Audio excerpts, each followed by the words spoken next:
I was shaken awake. Curtis and Carrie were standing over me. "What did you do?" Curtis whispered, his voice harsh and angry.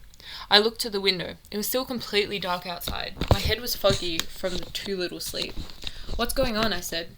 "Benson, do you realize what you've done?" Carrie said, her arms folded across her chest. She was still in her pajamas. Curtis was just wearing a t-shirt and shorts. "The contracts," I said, coming out of my sleepy daze. "Yes, the contracts." Curtis glanced towards the door. "I bid on some contracts." I heard Mason shift on the upper bunk, and then his feet swung over the side. "You did what?" "Which ones?" "Security," Gary said, "and groundskeeping." Mason whistled. "Please tell me he didn't win the bid, Fish. You're an idiot." "Of course he did," she answered, taking a deep breath. "He bid 1 point for each." "Tell me it was an accident," Curtis said, though in his voice I could hear that he knew he wasn't. "Tell me that you hit the wrong thing, or you were goofing around and accidentally pressed save." I stood and walked to my closet. I'd ordered more supplies last night, figuring this was my last chance. They hadn't come. Crap. "Well," Carrie said. I looked at her and shook my head. "No, not an accident. How did you get in here?" Curtis stepped toward me. "Benson, you don't understand what you've done. Has anyone told you about the truce we have with the gangs? Haven't they told you why we needed one?" "I had to do it," I said. "They can have the contracts back later. Heck, I have a lot of points. I'll buy them whatever they need." "No," Curtis said again. "The truce wasn't just like we got together at lunch and flipped a coin. They were fights. Riots. You've seen the graveyard." "People died," Carrie said. She turned from me and walked to the window. I looked up at Mason, but he just shook his head, his lips pursed. "We have to get all the V's up," Curtis said. He pointed to Mason. "Start going around, but be quiet. I don't even want to think about what would happen if Havoc or the Society have checked the bids before Carrie." Mason nodded and rubbed his face. "Where are we meeting?" Curtis looked over at Carrie, but she was still staring out the window. "Downstairs," he finally said. "First floor maintenance room." Mason understood something from Curtis's words that I didn't. His eyes went wide and he paused, thinking, before he hopped down from the bunk. As Mason was pulling on a pair of socks, Curtis spoke. "Make sure they all get dressed. Jeans or something. Not uniforms and good shoes." Mason nodded. "What could happen?" I asked. I wanted to tell them what I was planning, but it was too soon. I had only one chance, and I didn't dare blow it. I had to wait until the outside doors were unlocked, until I could open them. I had those contracts now. Carrie turned back to me, her eyes burning. She didn't say anything. "We'll go get the girls," Curtis said. "You get to the maintenance room, Benson. We have to find a way to fix this." The two of them went for the door, but he turned back, looking me in the eyes. "If any of the V's get hurt because of this, it's going to be on your head. Got that?" I nodded. I got dressed quickly, wearing my Steelers sweatshirt and the cargo pants, stuffing the pockets with everything I could. The radios, a little bit of food, the binoculars, the 3 pepper spray grenades. I wish I had more. As I quietly headed out into the hall, a few of the other V's were groggily getting out of bed. Hector's eyes met mine as I passed his door, but he didn't look upset. Mason must not have told him. Honestly, I hadn't expected this. I knew that the other gangs would be mad, and I figured that I'd probably get a beating for it, but I wasn't expecting gang war. The door at the end of the hall was propped open with a book, so I didn't make any noise as I opened it and left. There were no lights on anywhere, only the faint glow of obscured moonlight coming in the windows. I hurried as quickly as I could in the dark and jogged to the front doors. They were still locked, even now, that I owned the contracts that would let me outside. I held my watch up to the window to read it. It was almost 5. I'd seen Mouse jogging out on the truck as early as 6. There was footsteps above me as more of the V's came down. Leaving the front doors open, I headed for the maintenance room. I assumed Curtis wanted to meet there because only the V's could access it. It would be safe, but it wouldn't give us any way out. I was the first there. The door buzzed and unlocked, and I went in and flipped the light switch. The room was mostly empty, with a few holding chairs on the white cement floor. On one wall hung dozens of tool wrenches, hammers and saws of all shapes, and the other wall was taken up by 3 large cabinets, filled with paint, cleaners and glues. A big red metal tool chest sat near the door. I set my bag and backpack behind it. The guys were the first to arrive, dressed but blurry-eyed. Joel was wearing sandals. I wondered whether he would regret that later. Hector sat down against the wall. "Do you know what's going on?" I looked over at Mason. His face was flat and emotionless as he stared back at me. "I'll tell you," I finally said. "But let's wait until the girls get here." "I'm not running," Joel said. "Not now. Not without a plan." "That's not what this is about," I said. "Only telling half the truth. If everything went well, we might run. But that was a long way away. First, I had to persuade my gang not to feed me to the wolves, and then hope we could survive until 6. "Are we at war again?" Hector said. I didn't answer, but I stepped to the doorway and looked out. I heard Mason say yes. Hector swore and reached above him, taking a hammer off the wall. He held it in his hands tightly, staring at the floor. A few minutes later, the girls appeared at the end of the hall. They were carrying backpacks, so Curtis must have given them more direction than Mason gave the boys. I stepped back from the door as they entered, but the glares on their faces as they passed me were evidence enough that they'd been told about the contracts. A few refused to even look at me. When they were all in the room, Curtis took a final check of the hall, paused to listen, and then closed the door. Curtis looked at Mason. "Everybody know?" Mason shook his head. Well, Curtis took a deep breath, watching the nervous, tired faces around him. Almost everyone was standing, waiting for an explanation. "I guess we'll start with what we know and then we'll figure out what we can do about it." He glanced at me and then back at the V's. "Last night, Benson made 1-point bids on grounds and security." Immediately, the guys hadn't heard the news, began talking. Curtis cut them off. "I'm going to give him a chance to speak in his defense," Curtis said. "But first we should know what's coming." He pissed off both gangs. "They probably won't be working together, but they'll both be after us." "After him," Hector said, pointing at me. "Why should they be after the rest of us?" Curtis nodded, his mouth shut tight. "Well, that's what we need to figure out. The V's take care of their own." He looked at me. "We'll give you a chance to explain." He turned back to the group. "But first, how many of you here before the truce?" All but 5 raised their hands. Anna was one of the 5, and she looked terrified. I'm sure now she wished she had never switched sides.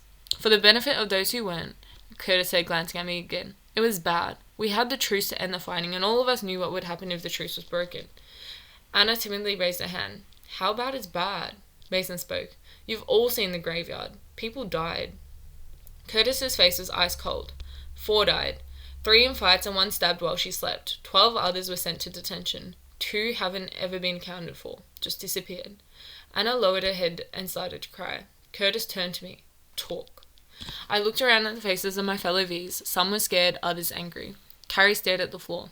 "I bid on the contracts last night," I began, my heart pounding. I'd expected to feel like I was standing in front of a firing squad, but I actually felt the other way round, like I held their lives in my hands.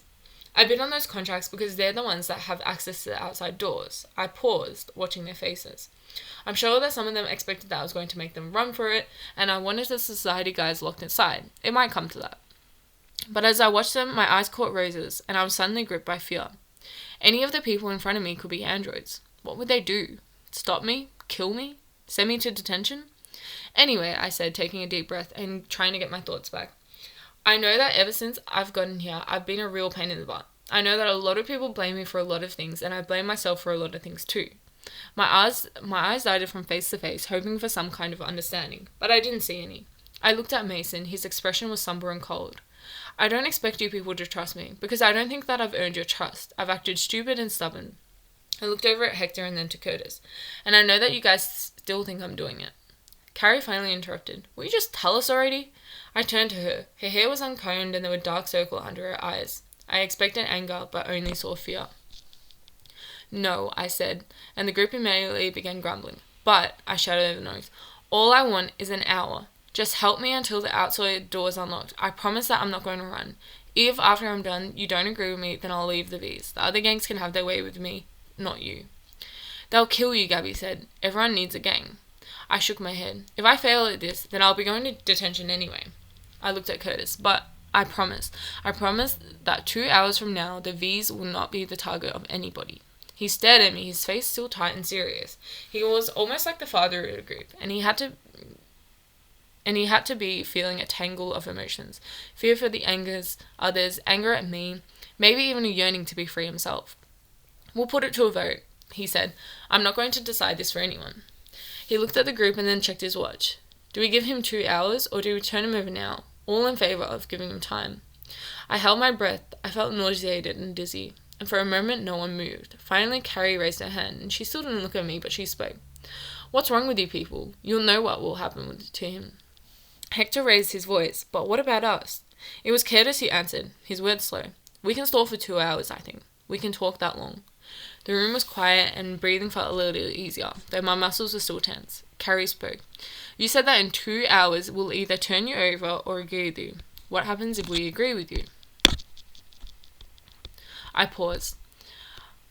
"I don't know. We'll see. But if you can agree with me, then hopefully everyone else can too." There was a knock on a door, a pounding fist, and everyone flinched. Curtis pointed at the wall of tools. Grab something, guys, but don't start anything. Let's see if we can keep it calm. He moved to the large toolbox and shoved it to the door, almost blocking it up completely. He touched the doorknob and then looked at me. You need to get outside, right? Yeah. Okay. He motioned for the V's to move to the other side of the room, away from the door. Most of them were armed now, some with hammers, others with wrenches. I'd taken a crowbar from the wall. Curtis turned the knob just enough that it unlatched, and the door immediately slammed into the toolbox. The box was holding, but 3 of the guys put their weight against it, just in case. The door was only open about 3 inches. What the hell are you doing? It was Oakland. I looked at my watch. 5:40 a.m. Curtis was helping hold the box and standing out of the way of the door so no one could hit him through the opening. Oakland, it's Curtis. We had a truce, Oakland said. Behind him, the rest of the Havoc screamed and swore. I know we had a truce, Curtis said. Give us a minute to figure out what happened. Is he in there with you? Who? I looked at Curtis and shook my head. I'm here. Oakland let out a string of profanity and pounded on the door. That's our contract, Fisher. You stole it. We're going to sort this out, Curtis said, but you have to give us some time. There's nothing to sort out, Oakland yelled. You broke the truce, you're going to pay. Give us an hour. What's going to change in an hour? The V's are the smallest gang. You've pissed off the society too. Let's meet, Curtis said. You, me, Isaiah. There was a sudden surge against the door and the toolbox slipped an inch. 5 more V's jumped to brace it. The others stood poised, nervously holding their weapons and hoping Havoc didn't break through. Hold on, Curtis shouted. Is Isaiah there? Get him over here. A chunk of something flew through the crack in the door, smacking into the pegboard with a crack. A handsaw and a T-square crashed to the floor. Curtis, another voice said. Isaiah. Curtis's voice was still even, but he had a look of desperation in his eyes. Let's meet. You, me, and Oakland. And me, said a girl angrily. Mouse. Yes, of course. Let's talk and figure this out. Isaiah's face was close to the crack, probably so he could speak without shouting.